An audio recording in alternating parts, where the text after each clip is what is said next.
you know, if you don't properly know how to communicate, you can blow something out of proportion, especially in a public place. If it's a private conversation that you feel like, you know, you may be emotional over, or it's just not the right time or place, then again, knowing how to say that gracefully, like, let's wait until we get home. But you being accountable to that. When you get home, you're actually having that conversation and not, you know, not using that as an scapegoat. Because we was out, and we get home, and oh, I'm so tired.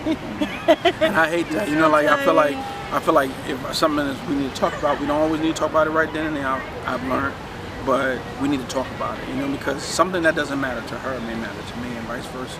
And we have to always consider what matters. You don't know what's driving that person, your spouse at that time. A lot of times, again, that goes back to selfishness. Selfishness drives a lot of marriages into hell because we don't care about the other person. We don't care if they're going through, if they're hurt. It may be the pettiest thing. It may be over a frank, you know, a French fry dropping on the floor, but it's their feelings, and you need to at least hear them out and communicate at the right way and at the right time, and don't turn it into fight night. But it should always be date night. Every date night, you should feel like you accomplished something. Not just love and intimacy, but you learn more about your friend, about your marriage, about your boo. Okay, so last question for today.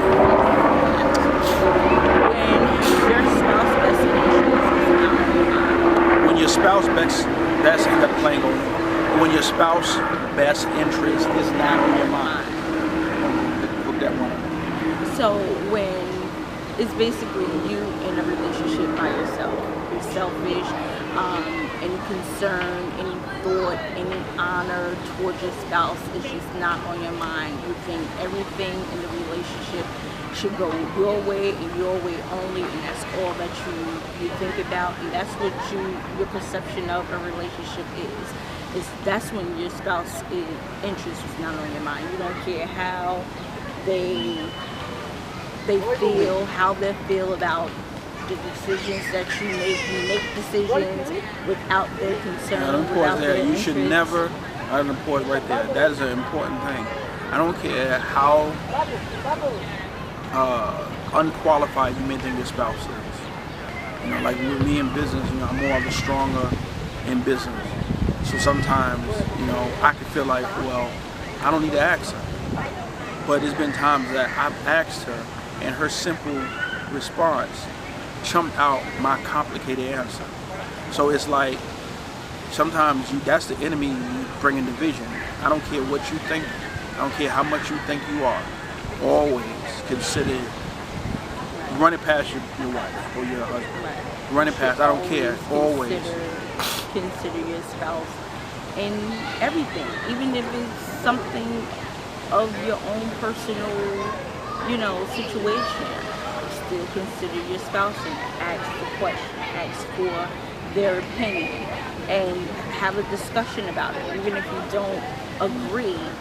But you left it open because you're making them important to your life. You're considering them in your life because y'all are, you know, partners. You have become one. So everything matters to you. Even the simplest things or what you may feel like is silly. And what I've learned, you devalue your marriage when you go and run everything past someone that's not your husband and your spouse, but you don't talk to your husband and your spouse. And I've seen that with relationships like mothers, fathers, cousins, best friends. It brings a friction because you're telling your spouse, whether you know it or not, I don't value your opinion. And then you're coming back to, when you do finally talk, you come back saying what this other person said. And now that person is hating that person because they're taking a position that is only for you.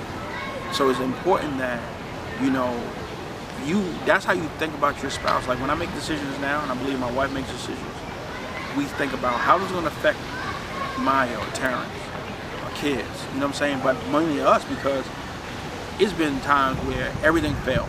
We had years where it was nothing working, and who was there? Right, that's this what person. I was going to say. I think it keeps your relationship honest and pure when you consider each other. You know what I'm saying? So again, there goes that no room for deception or no room for misunderstandings to come in, because I've shared or I've considered you in my decision. And it doesn't mean we're going to agree, but So at least... the question is your spouse on your mind? Do you think about your spouse constantly in your decision making? Do you not only think about your spouse, but do you think about your family as a whole, the effect that, your decision will have on your family? It's a good question to ask yourself that. You know what I'm saying? Because it's not just about you. And this is a sidebar. A lot of people get a divorce or separate or whatever over the foolishest thing possible, when all it would have taken was a conversation of honesty and being truthful, whether it was going to hurt them or not, and being very real. You know what I'm saying? And I think that would eliminate a lot of issues of considering your spouse. Yeah, and consider them. I mean, it's things that I've gotten delivered of that had nothing to do with my wife, but it has something to do with my wife, because I talked to her and I said, this is what I'm struggling with. Or, I used to struggle with unforgiveness or anger or just holding a grudge, because sometimes, and it's not saying that people wasn't worthy of that. It's the fact that it was affecting my wife, because I'm coming home pissed off and angry, and she trying to love me, and I ain't, I'm mad. Not that I didn't love her, but it was the fact that I need to let things go. Some people just don't matter. There's people right now that have done some ruthless things to us and still doing it. But the point is, they don't matter. My wife matters, because at the end of the day, things have crumbled for us in business, ministry, life, and at the end of the day, when the smoke clears, it's me and her. And so you shouldn't have to end at her or him. Start there with them and God, and let them know, like I think my wife all the time.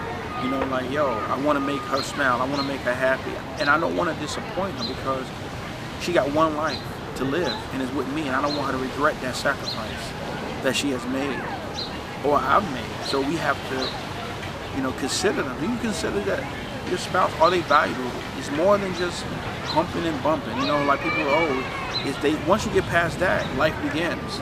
You know what I'm saying? You can't lay up all day long.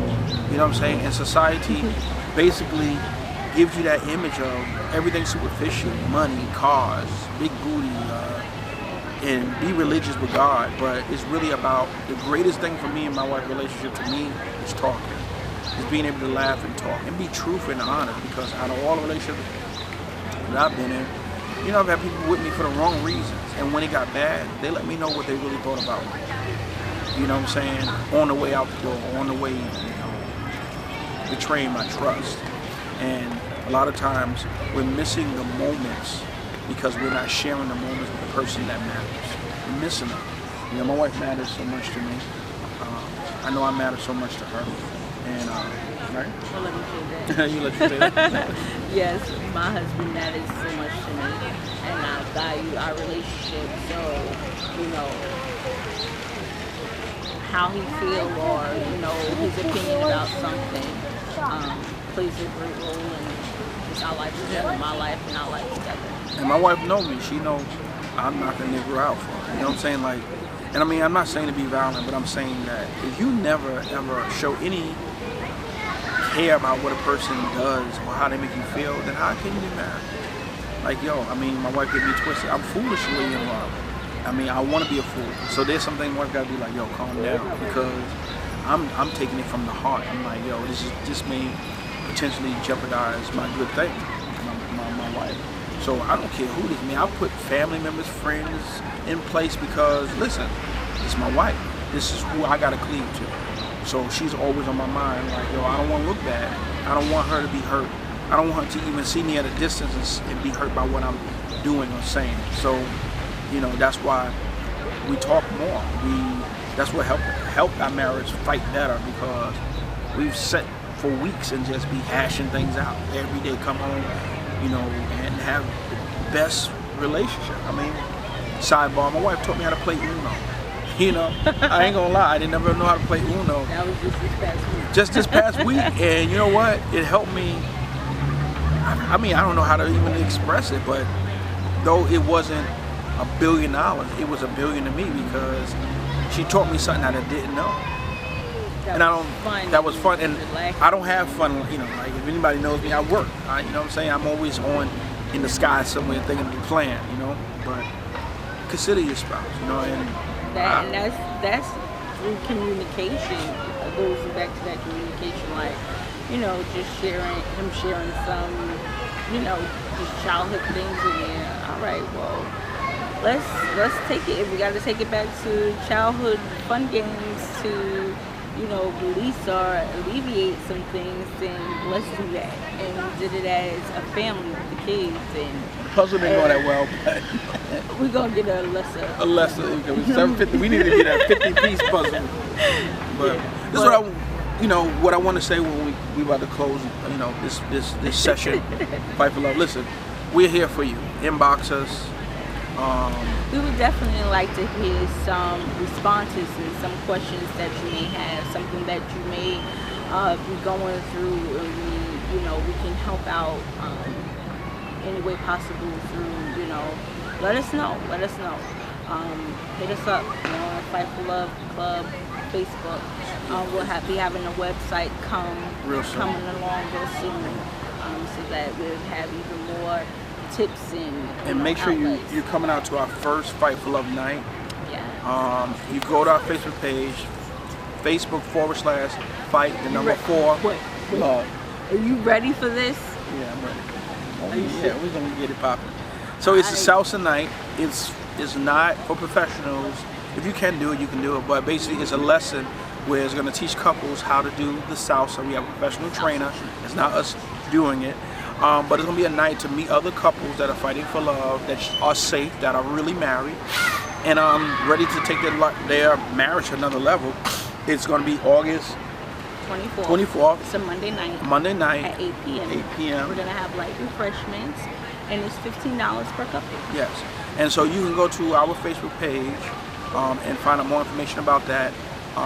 For more information, if you want to email us for more information, you can email us trburns,